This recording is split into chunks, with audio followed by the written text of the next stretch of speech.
Mas vamos continuar, quero falar um pouquinho mais de família, e hoje eu quero abordar um tema bem importante para as nossas famílias, e que é um problema, eu creio, que quase toda família enfrenta, e é muito comum, que é o tema da ansiedade. Não sei se você é ansioso. O bom de falar de ansiedade é que já pega um monte de gente, né? Nem todo mundo é ansioso, eu tenho certeza, né? Tem gente que não é tão ansioso assim.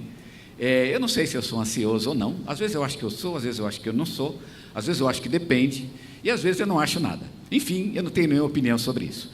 Mas eu sei que tem muita gente que tem uma opinião muito formada e muito firme e sabe que é ansiosa, e eu quero falar com você que é ansioso, e o que eu quero falar para você é o que Jesus falou: não fique ansioso, tá certo?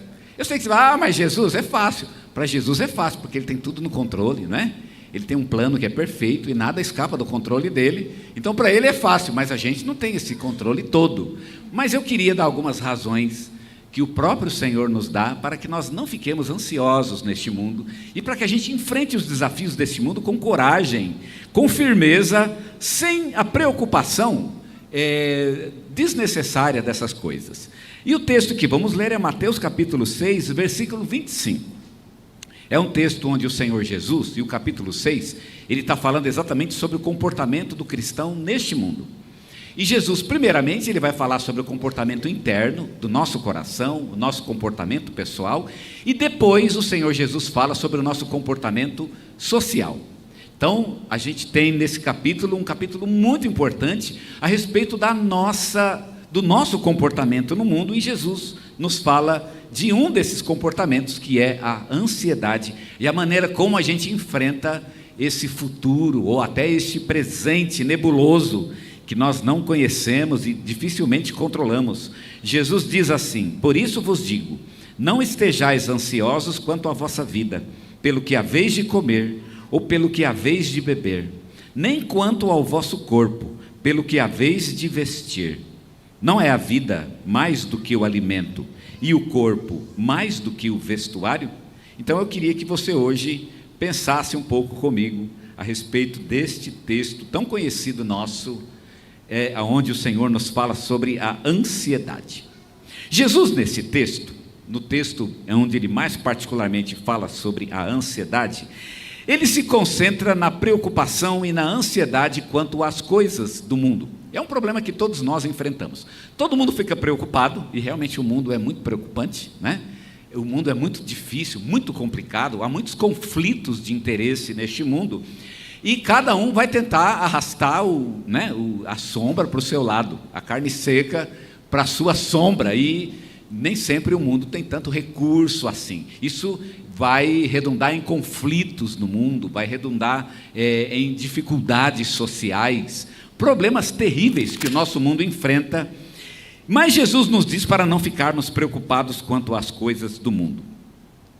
Muitas pessoas, e Jesus já tinha falado sobre acumular tesouros, né? Gente que acumula tesouros neste mundo, e Jesus já falou a respeito disso, mas muita gente não tem o problema de acumular tesouro. Primeiro porque não tem tesouro para acumular, talvez seja o caso de alguns aqui, mas é um outro problema. O meu problema não é o amor pelos tesouros deste mundo, mas a preocupação quanto aos tesouros deste mundo. Eu não tenho, mas eu queria uma garantia de que eu vou ter amanhã. Será que vou ter? Será que vou passar fome? Será que neste mundo pode acontecer alguma coisa que tire totalmente a minha rotina, o meu jeito de viver? Como aconteceu no Sul, por exemplo, onde as pessoas tiveram que mudar absolutamente o seu jeito de ser, sua rotina diária. E se isso acontecesse aqui? Eu já conversei com pessoas que ficam preocupadas. Já pensou se um negócio desse acontece aqui? Como é que nós vamos fazer? Aonde, né? Como vamos trabalhar? Como vamos recomeçar a nossa economia? Como vai ser isso na vida da nossa família, na minha própria vida? Isso é o estar ansioso. E eu quero dizer uma coisa muito importante: o interesse de Satanás é que a nossa mente fique mesmo ocupada com as coisas desta vida. Esse é o interesse do diabo, porque se você se concentra nas coisas dessa vida, e se você gasta energia nessa preocupação, então você vai tirar a energia daquilo que realmente importa, daquilo que realmente interessa na sua vida, e o diabo tem todo o interesse nisso. E Jesus nos exorta para que não fiquemos preocupados. Isso é tão importante para ele que ele vai falar isso 3 vezes no texto que acabamos de ler. Ele vai falar no verso 25, que nós lemos, no verso 31 e depois no verso 34, insistindo, portanto, continuamente, de que não devemos ficar ansiosos. Andar ansioso. Antes de falar sobre o que Jesus está ensinando, vamos acertar 2 coisas. Primeiramente, não significa que a gente vai esperar tudo de Deus. Eu não vou ficar ansioso e vou esperar tudo, que Deus vai dar tudo, como se fosse cair do céu, né? Como se fosse um helicóptero espiritual dirigido por um anjo que vai jogar o suprimento do céu e na hora que eu precisar vai ter tudo que eu quero, porque Deus vai me suprir. Não é exatamente isso que Jesus está falando. Isso não acontece nem com os animais. Você deve gostar de assistir Animal Planet ou National Geographic, não é? E você vê que o animal não é exatamente um preguiçoso. Os animais têm muito trabalho para conquistar o alimento. Aliás, os animais, eles conquistam o alimento à custa de muita dificuldade. As aves do céu muitas vezes vêm ao chão para buscar alimentos, mas esse tempo que elas ficam no chão é um tempo perigoso. As aves, elas se sentem mais seguras quando elas estão no alto, principalmente quando elas estão voando, né? Então é perigoso, dá um trabalho. Mesmo os animais têm uma dificuldade para conseguir o alimento. Então ele não está dizendo aqui exatamente que Deus vai dar tudo de graça. Paulo chega a dizer em 2 Tessalonicenses, capítulo 3, versículo 10, que se alguém não quer trabalhar, que também não coma. Então não é aqui uma apologia da preguiça, na verdade, não é? Também não é uma palavra contra a caderneta de poupança. Às vezes eu gosto de guardar um dinheiro para ter uma previsão para o amanhã. Não é disso que Jesus está falando, né? Se você gosta e tem essa ideia, é uma ideia boa, que você tenha algo que te dê uma reserva para o tempo da dificuldade. Isso é bom. Lá em Provérbios, capítulo 31, ou capítulo 30, quando Salomão fala sobre a mulher que é virtuosa, ele fala que uma das coisas que essa mulher faz, e consiste na sua virtude, é que ela prepara a roupa para o inverno. Quer dizer, ela no verão, ela já está preocupada com o inverno. Ela é ansiosa? Não, ela é previdente. Ela sabe que o inverno vai chegar e ela já prepara as roupas de frio. É um tipo de caderneta de poupança, se podemos pensar assim, né? Por quê? Porque ela, antevendo a dificuldade futura, ela já se prepara para ela. Então a Bíblia não tem nada contra isso e não é disso que Jesus está falando. O que Jesus está dizendo de fato é que nós não devemos fazer do alimento e das roupas e, portanto, da nossa própria vida a preocupação principal, no sentido de que nós percamos o sono por causa disso. De fato, a preocupação com a vida, nem ela mesma deve ser o principal em nossas vidas. O argumento de Jesus é que a vida é maior do que o alimento. E o que significa essa expressão? A vida é maior do que o alimento. O argumento é o seguinte: eu quero continuar vivo e eu imagino que todos vocês querem, não é? Ninguém aqui deseja morrer. E se deseja, a gente precisa conversar sobre isso. Depois marca uma hora e a gente vai bater um papo. Mas em condições normais, eu imagino que ninguém aqui deseja morrer. Eu quero morrer, de fato. E ninguém está buscando a morte. Mas o que é que nos mantém vivos? Resposta: é o alimento. Porque se eu parar de comer, eu morro. Não é esse o raciocínio? Pois é exatamente isso que Jesus está rebatendo. Não é. Não é o alimento que nos mantém vivos. Quem deu a vida? Não foi Deus quem deu a vida? Então, se foi Deus que deu a vida, então de onde vem a vida? Ela vem de Deus. Deus é o doador da vida. Deus é a própria vida. Deus talvez seja o maior exemplo de que o argumento é falho. Deus, ele é um Deus vivo e ele não se alimenta. Não é interessante pensar nisso? Não? Como é que Deus continua vivo sem se alimentar? Como?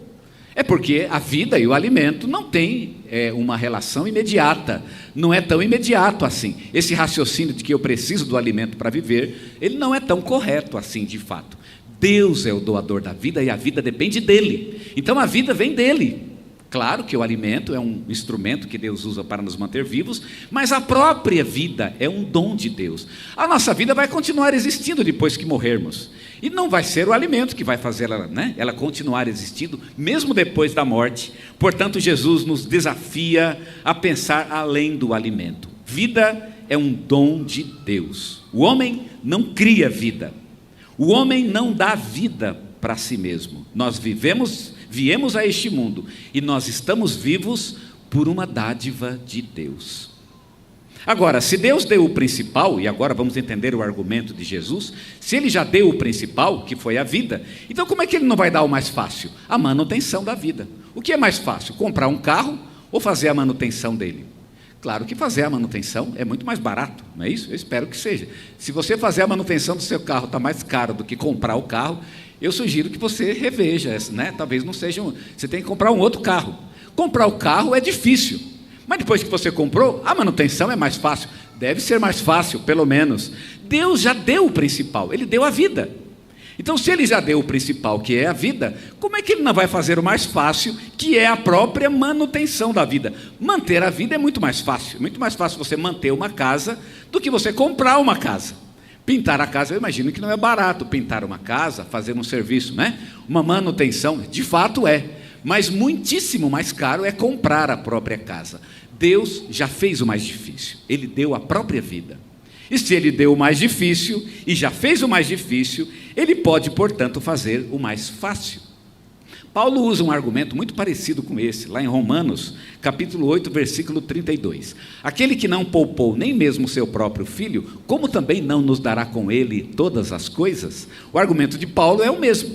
Se Deus já fez o mais difícil, como é que Ele não vai fazer o mais fácil? Ele enviou o seu filho para morrer por nós. Então, se Ele fez o mais difícil, que é enviar Jesus para morrer por nós e nos dar a vida eterna, como é que não vai nos dar também as outras coisas? Esse é o argumento que Jesus e Paulo utilizam. E agora, então, que temos isso em mente, eu quero que a gente entenda qual é o argumento de Jesus. E eu queria colocá-los em número de 3 argumentos. Alguém já falou que o Batista tem essa maneira de dividir tudo em 3, não é? Eu juro para vocês que eu eu não tenho nenhuma, não faço nenhuma questão de dividir em 3. Pode ser 4, 5, 2, né? Mas por acaso saiu em 3 aqui. Não sei se é uma mentalidade batista desde criança. O fato é que é muito fácil sair em 3 argumentos, pelo menos para mim. Mas vamos a eles. Primeiro argumento de Jesus: os homens são mais importantes do que as aves do céu.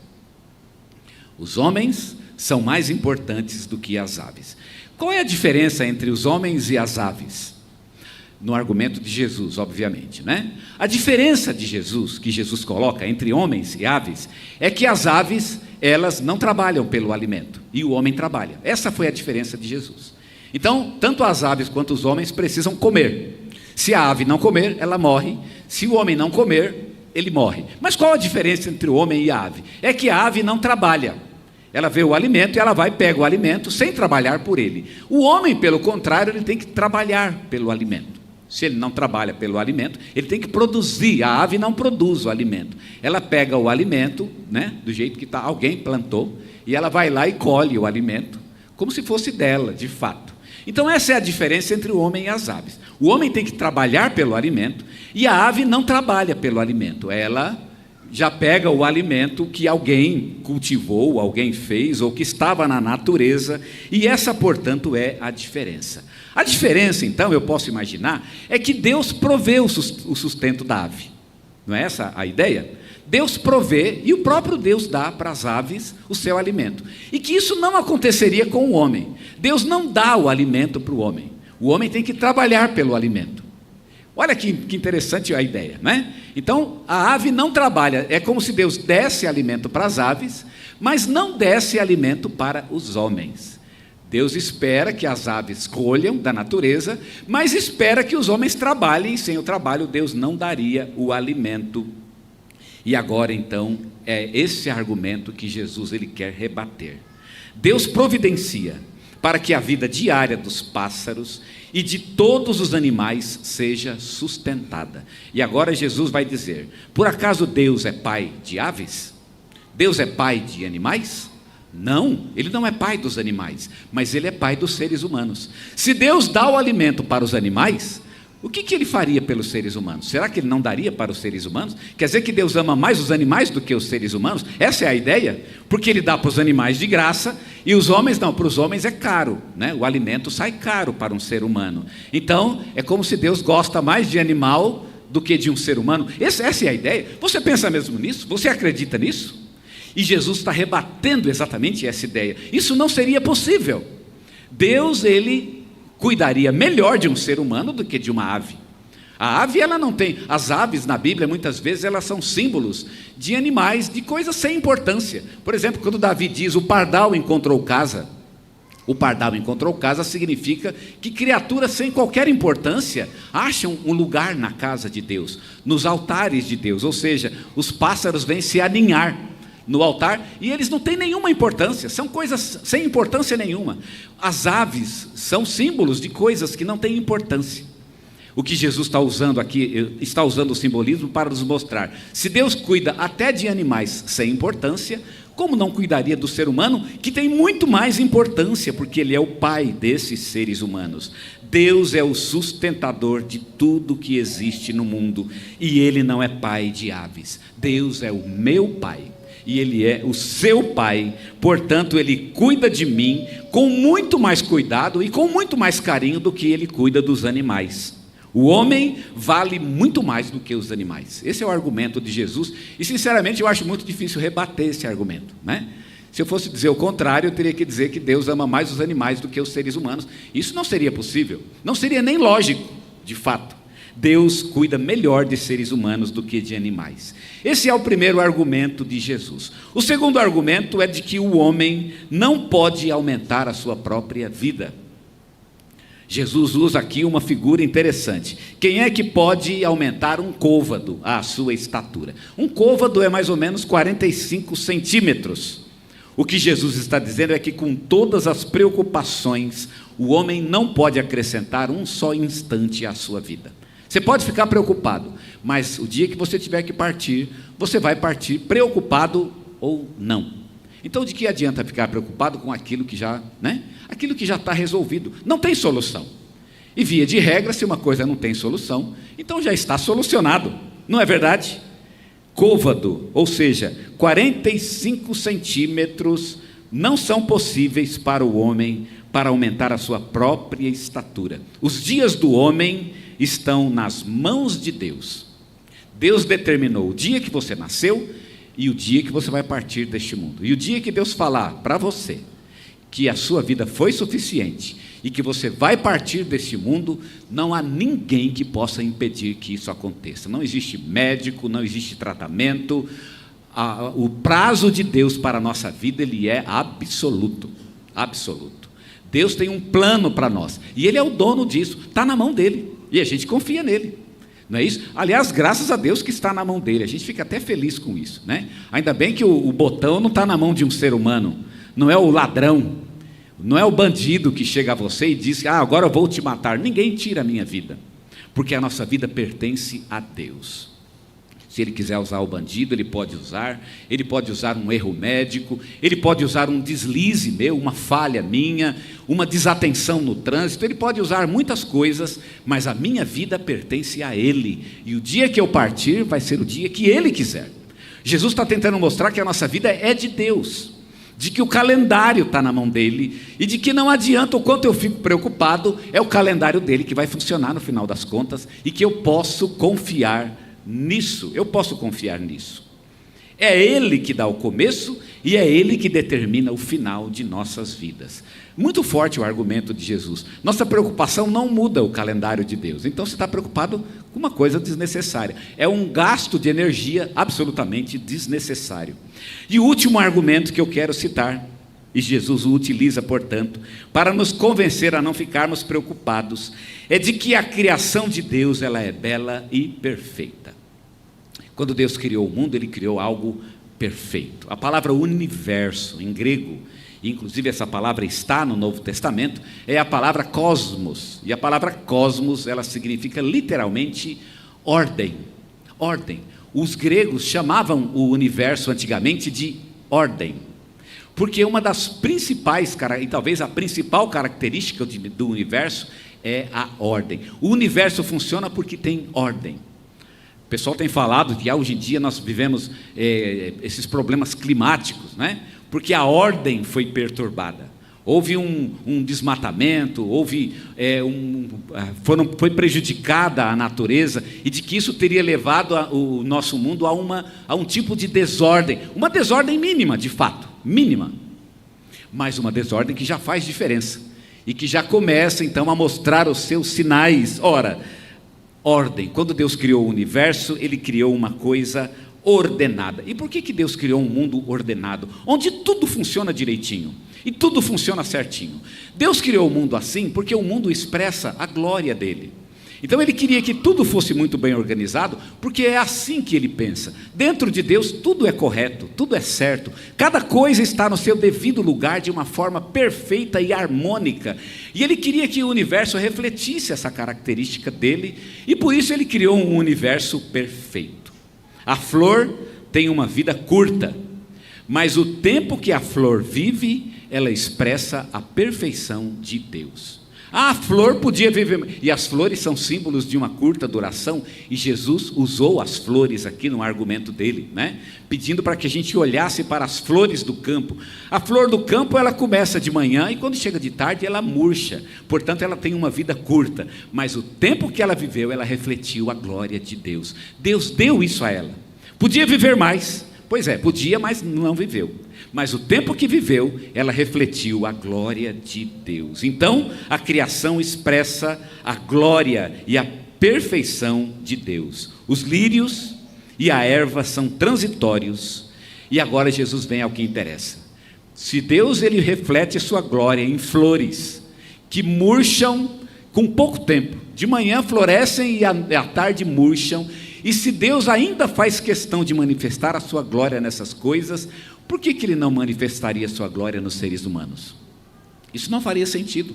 Quer dizer que a flor deve manifestar e o ser humano não? O ser humano é uma criação muito mais linda de Deus, muito mais preciosa. E se até as flores, pelo pouco tempo que vivem, refletem a glória de Deus, muito mais um ser humano, que vive inclusive muito mais do que as flores, e que tem uma vida muito mais completa, e que reflete ainda muito mais a perfeição e a glória de Deus. O que Jesus está dizendo é que a natureza é transitória, mas que nós somos eternos.